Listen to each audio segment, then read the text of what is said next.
কোন আয়নাঘরে ২৪ ঘন্টা বন্দী ছিলেন নাহিদ ইসলাম চিনতে পারলেন পরিদর্শনে গিয়ে। কোটা সংস্কার আন্দোলনের সময় যেসব সমন্বয়কদের সাদা পোশাকে আটক করা হয় তাদের মধ্যে নাহিদ ইসলামও ছিলেন। তারপর তাকে রাখা হয়েছিল ডিজিএফআই এর টর্চার সেলে, যেটি আয়নাঘর নামে পরিচিত।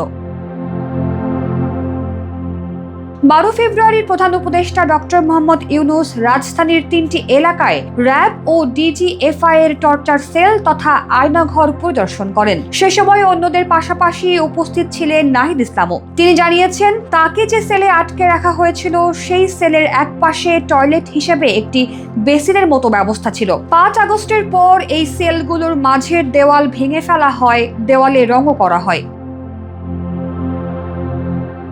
এর আগে গত বছর ২৮ নভেম্বর ঢাকা বিশ্ববিদ্যালয়ের এক অডিটোরিয়ামে আয়নাঘরে থাকার অভিজ্ঞতা নিয়ে কথা বলেছিলেন নাহিদ ইসলাম। বলেছিলেন, আয়নাঘর যেখানে মানুষকে গুম করা হতো সেখানে আমারও অভিজ্ঞতা হয়েছিল ২৪ ঘন্টা থাকার।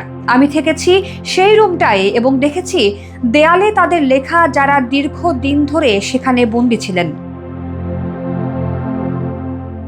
দেশের রাজনৈতিক পট পরিবর্তনের পর ২০২৪-এর আগস্ট থেকে নাহিদ ইসলাম অন্তর্বর্তী সরকারের তথ্য ও সম্প্রচার উপদেষ্টা হিসেবে দায়িত্ব পালন করছেন।